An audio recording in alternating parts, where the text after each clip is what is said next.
Hola, hola a todas, a todos. Buenas tardes, buenos días, buenas noches. Hace tanto que no grababa un audio que ya me olvidé cómo se hace. Eh, sí, la verdad es que han estado pasando un montón de cosas. Voy a ir actualizando porque este es el lugar en el que me siento más segura y en intimidad para contar y para hablar. Las redes un poco que a veces siento que se fueron de dimensión. Y bueno, estoy sacando mi segundo libro de este año, el noveno, el número 9 de los libros que escribí y que publiqué.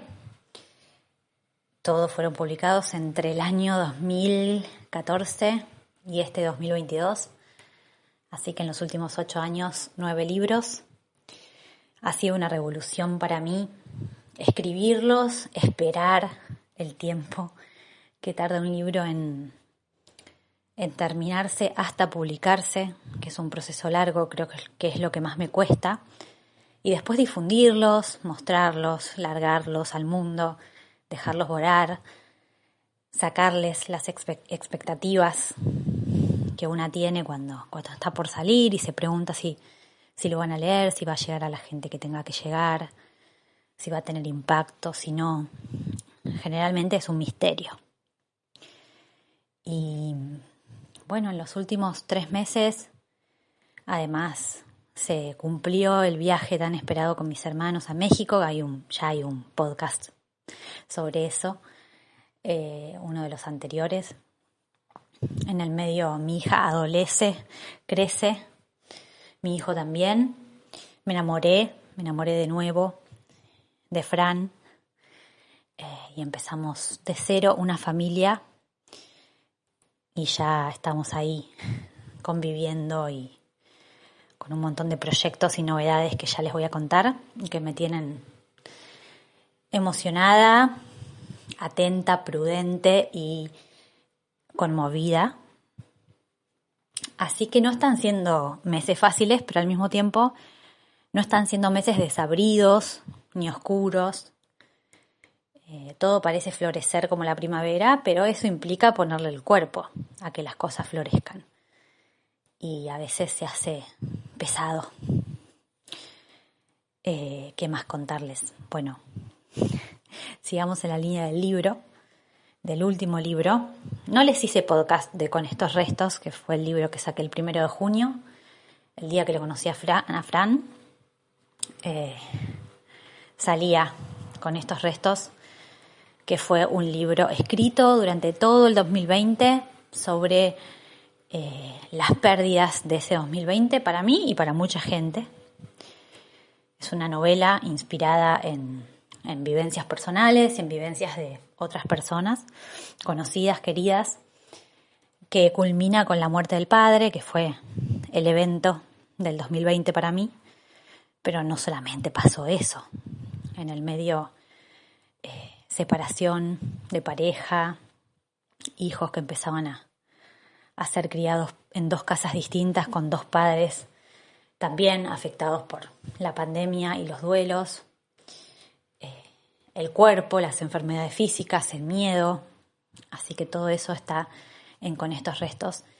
Y pegadito, súper pegadito a escribir Con estos restos, que se terminó de escribir a principio del 2021.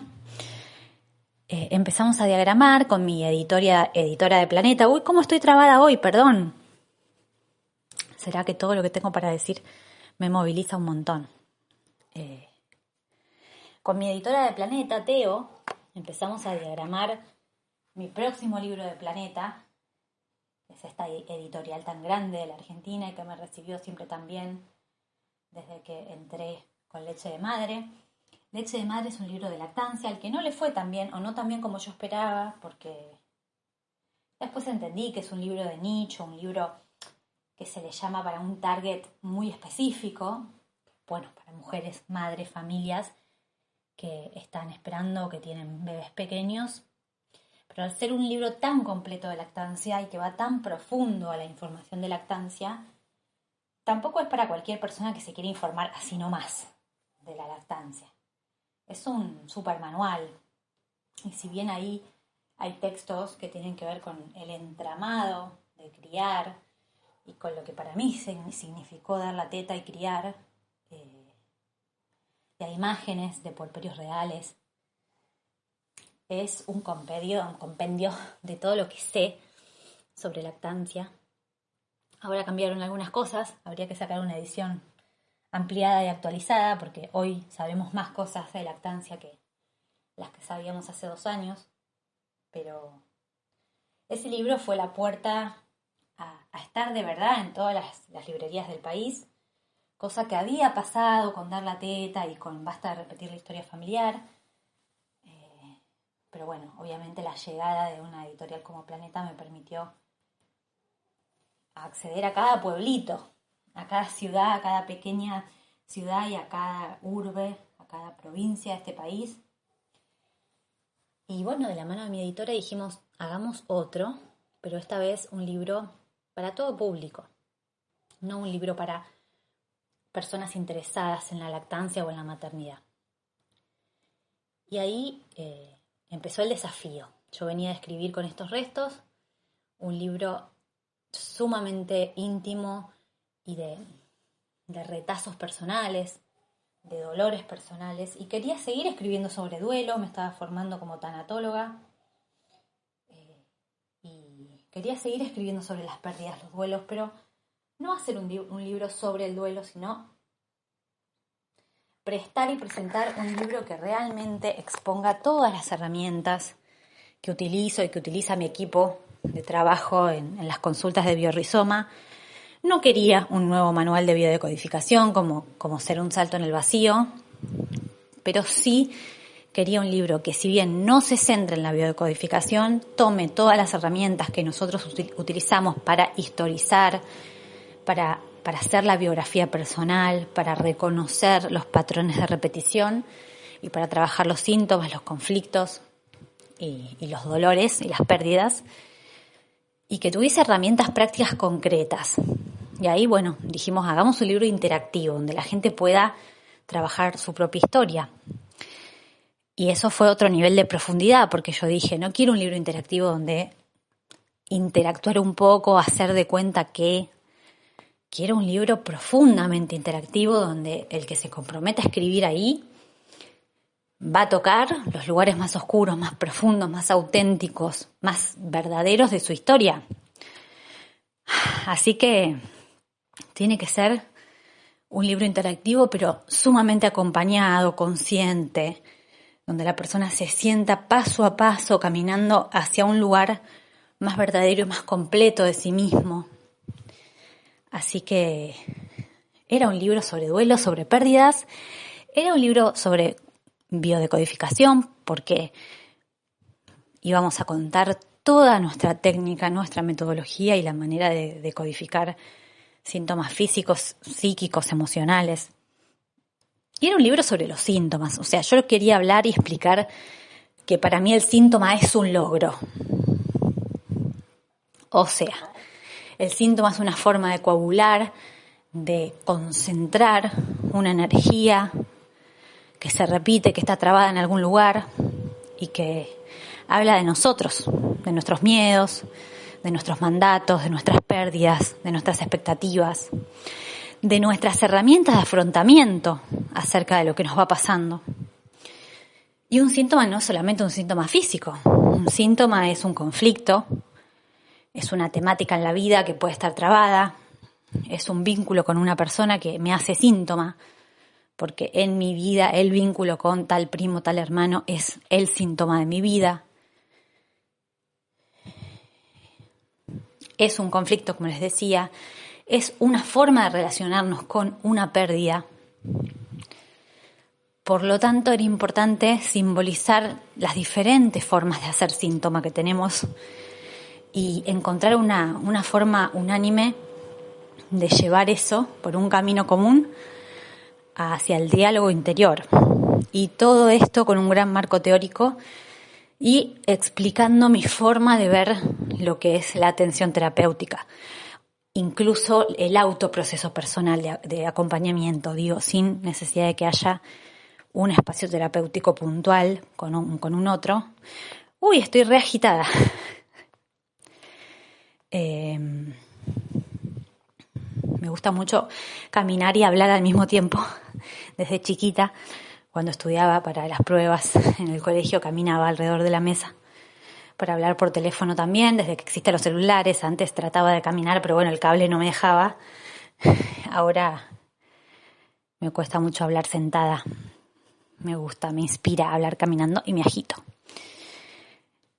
Bueno, les decía, ir construyendo el camino de ese libro fue encontrarme con algunos obstáculos también, que era cómo hacer que sea interactivo, que sea profundo, que tenga su buen marco teórico, que exponga mi manera de ver el proceso personal, que muchas veces no coincide con la manera como tradicional o con la historia oficial.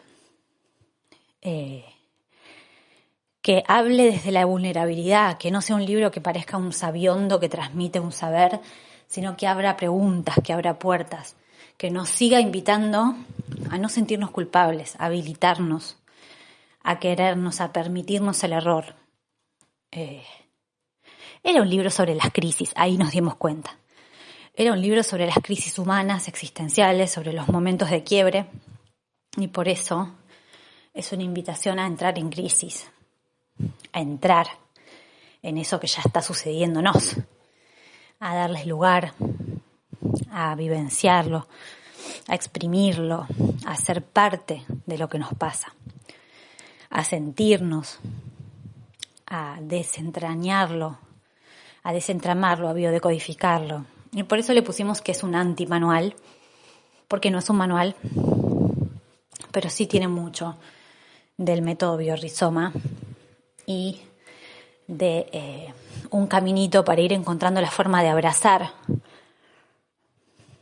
el síntoma, el conflicto, y de ir haciendo un efecto hacia el sentirse mejor. Porque obviamente que cuando uno quiere decodificar, si bien nuestra postura no es sacarnos de encima el problema, sino encontrar el porqué de cada situación y trabajar con esa identificación, por qué hacemos síntomas en una cosa y no en otra.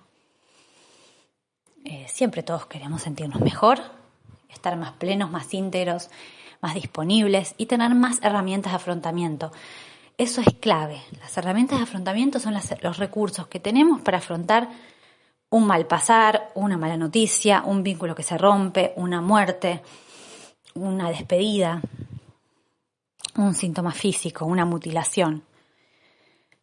Y eso se genera, se cultiva a través del trabajo personal. Así que bueno, era un libro desafío, porque además yo quería que no sea muy largo, que sea conciso, que sea concreto, que no se vaya por las ramas y que tenga lenguaje inclusivo, pero a medias, quiero decir, no un lenguaje inclusivo rígido, sino que permitirme a lo largo del texto poder hablar de nosotras, nosotros, hijas e hijos, y en muchos momentos usé la X, y cada uno leerá como lee la mente de cada uno, hijo, hija, hije, padres, pero sí usé el lenguaje inclusivo como una posición ideológica para eso, posicionarme a favor de la inclusión de todas las diversidades y de todas las formas de nombramiento.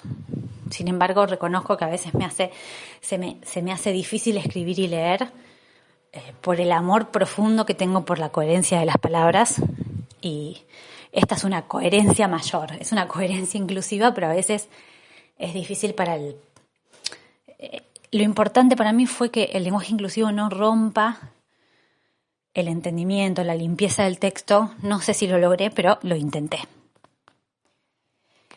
Bueno, todo eso en un libro que busca dar herramientas, ser profundo, práctico, didáctico, comprometido y sobre todo amoroso, acompañante, sin grandes intenciones, sino más bien profundas intenciones. Y bueno, parece que le está yendo muy bien. Creo que necesitamos hablar de crisis, que necesitamos abordar lo que nos pasa desde un lugar realista y sin exigencia, sin la exigencia de tener que ser felices, sanos y meternos de lleno a lo que nos pasa cuando sentimos que el cielo se cae, que se abre la tierra y que nos rompemos en miles de pedazos. Así que el libro ya está en todas las librerías del país, se puede comprar por internet, está en ebook, se puede mandar a otros países por librerías como Busca Libre o Librenta, que se encargan de ese tipo de envíos. Y antes de terminar quería leerles un pedacito que está en Entra en Crisis y que está tomado de Con estos restos, o sea que es un pedacito de Con estos restos. Está tomado para el capítulo de duelo. Creo que es la única parte de Entra en Crisis en la que hablo de mi historia personal, porque es un libro que es el hermanito de Basta de repetir la historia y no está enfocado en contar mi historia, sino en realmente apoyarme en lo que ya conté en Basta de repetir para que ustedes cuenten la de ustedes. Bueno, les voy a leer un pedacito que es este pedacito que sí nombra algo de mi historia, porque es un pedacito de Con estos restos, y que lo tomo para hablar de la relación con la muerte en el capítulo de duelo. Y dice así: estoy siendo hija, y no es solamente la pérdida de mi papá. Este año obsceno fui testigo de todo lo que no querría haber visto. Ahora que vi, con los ojos y con el diafragma, este año sin duda me dejó desprovista de la infancia que traía. Fue el año de las decisiones de los demás. Yo gestioné cada una de las ocurrencias de este año obediente. Sin duda tengo un máster en colaborar con la realidad.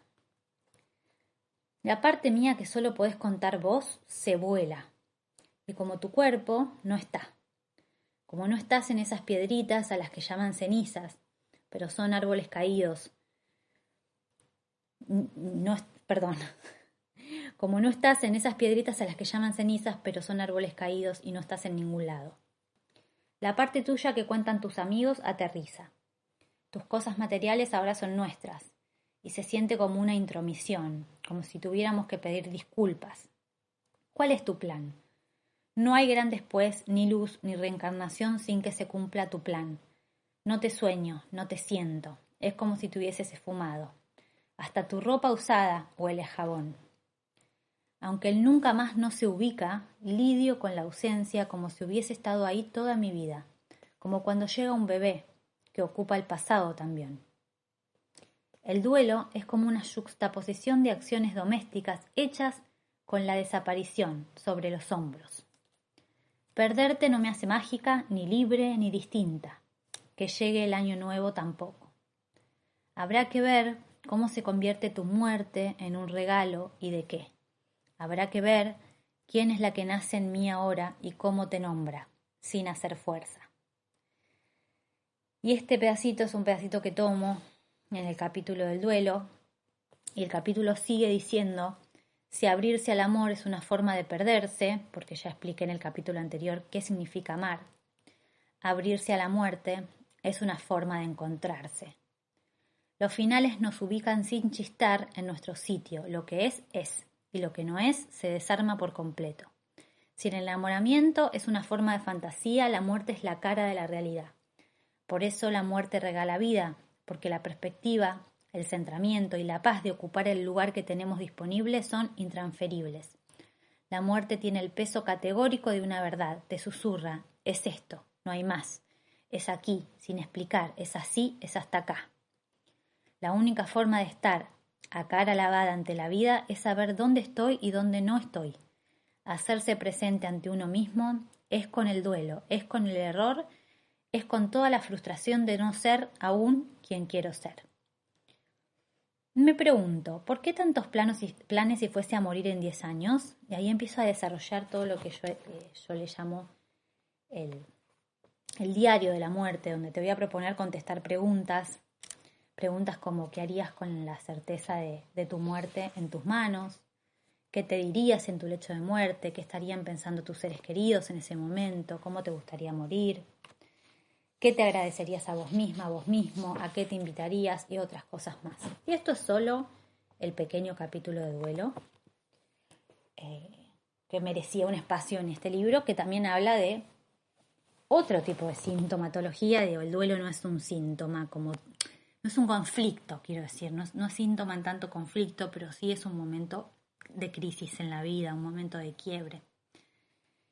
Después vamos arribando a trabajar con otros conflictos que se decodifican más fácilmente. El duelo nos sucede adentro, no es algo a decodificar, pero sí es importante encontrar recursos de afrontamiento ante los momentos de mayor crisis, de mayor pérdida.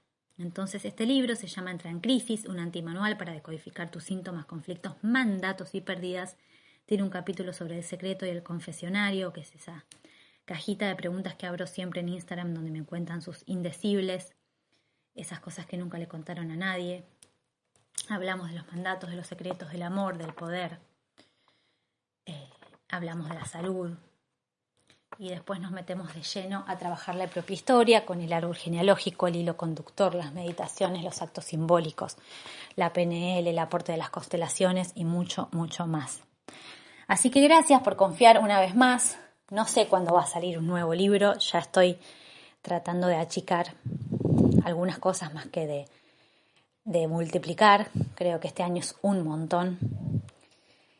Así que te invito a reencontrarte con Basta de repetir la historia familiar, un libro súper cercano a este, con estos restos, un libro vivo y con Entra en Crisis, un libro, creo yo, humildemente y de corazón necesario porque fue un libro que me llevó 10 años poder escribir y una maduración de 8 libros anteriores para que este pudiese entrar en el mundo de una manera mucho más concreta y asertiva. Así que bueno, gracias por estar ahí apoyándolo.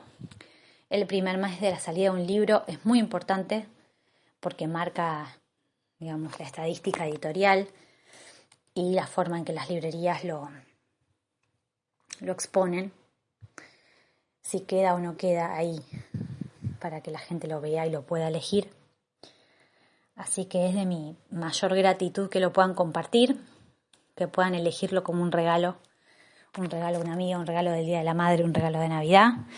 Hay mucha gente que me está escribiendo diciendo que le va a regalar uno a cada una de sus amigas o de sus hermanas, porque al ser un libro interactivo es de uso absolutamente personal y me llena de amor y de agradecimiento. Así que bueno, vendré, espero, la semana que viene o la otra con más novedades. Gracias.